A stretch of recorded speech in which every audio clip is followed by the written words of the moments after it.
Hi welcome to MVR logics. Coding decoding నుండి one of the question మనం discuss చేస్తున్నామండి. England equals to 1 2 3 4 5 2 6, France equals to 7 8 5 2 9 1, Greece equals to question mark అని ఇచ్చాడండి. So ఇలాంటి question exam point of వ్యూలో వస్తే ఏ విధంగా solve చేయాలో చూద్దాం. ఫస్ట్ ఆఫ్ ఆల్ ఇంగ్లాండ్ యొక్క కోడ్ రాద్దామండి. ఇంగ్లాండ్ యొక్క కోడ్ ఏంటి అని అంటే మనకి 1 2 3 4 5 2 6 ఇచ్చాడు. అలాగే ఫ్రాన్స్ యొక్క కోడ్ కూడా రాద్దాం. ఫ్రాన్స్ యొక్క కోడ్ ఏంటి అని అంటే మనకి 7 8 5 2 9 1 ఇచ్చాడు.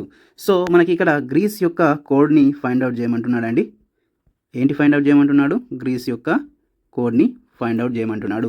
మనకి ఇక్కడ జాగ్రత్తగా అబ్జర్వ్ చేసినట్టయితే ఇంగ్లాండ్లో ఉన్నటువంటి లెటర్స్ ఎన్ని అని అంటే మనకి 7 లెటర్స్ ఉన్నాయండి, 7 డిజిట్స్ ఇచ్చాడు. అలాగే ఫ్రాన్స్లో 6 లెటర్స్ ఉన్నాయండి, 6 డిజిట్స్ ఇచ్చాడు. సో మనకి ఇక్కడ క్వశ్చన్ చూసినట్టయితే మనకి ఇక్కడ ప్రతి లెటర్కి ప్రతి ఒక డిజిట్ ఇవ్వడం జరిగింది. కాబట్టి మనకి ఇక్కడ కావాల్సింది ఏంటి అని అంటే ఇక్కడ ఇంగ్లాండ్ ఫ్రాన్స్లో ఉన్నటువంటి లెటర్సే మనకి ఇక్కడ గ్రీస్లో ఇవ్వడం జరిగింది. కాబట్టి మనకి ఇక్కడ ఇందులో ఉన్నటువంటి లెటర్ యొక్క కోడ్ని ఇక్కడ రాస్తే సరిపోతుంది.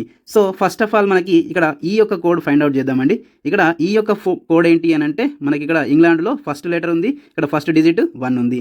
ఫ్రాన్స్లో ఈ యొక్క లెటర్ ఇక్కడ లాస్ట్లో ఉంది, ఇక్కడ డిజిట్ ఎంత 1. కాబట్టి ఈ యొక్క కోడ్ ఏంటి అని అంటే మనకి 1గా తీసుకుందాం. అంటే కాబట్టి ఇక్కడ కూడా 1 వస్తుంది, ఇక్కడ కూడా 1 వస్తుంది. అంటే గ్రీస్లో ఈ యొక్క లెటర్ ఏంటి అని అంటే లెటర్స్ యొక్క కోడ్ ఏంటి అని అంటే 1 రాసేసాం.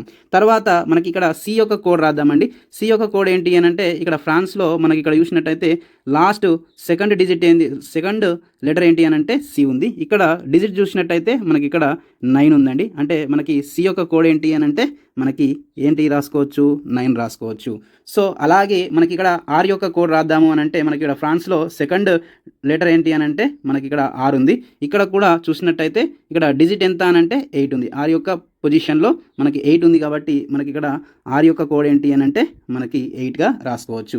తర్వాత జీ యొక్క కోడ్ని మనం ఫైండ్ అవుట్ చేస్తే సరిపోతుందండి. జీ యొక్క కోడ్ ఇంగ్లాండ్లో ఇక్కడ లెటర్ ఎంత థర్డ్ పొజిషన్లో ఉంది. ఇక్కడ కోడ్లో కూడా 1 2 3 థర్డ్ పొజిషన్లో మనకి డిజిట్ ఏముంది అని అంటే 3 ఉంది. కాబట్టి మనకి ఇక్కడ జీ యొక్క కోడ్ ఏంటి అని అంటే 3. సో మనకి గ్రీస్ యొక్క కోడ్ ఏమొచ్చింది అని అంటే 381191. అంటే option A is the right answer. మన వీడియోస్ కనుక నచ్చినట్టయితే లైక్, షేర్, సబ్స్క్రైబ్ చేయడం మర్చిపోకండి.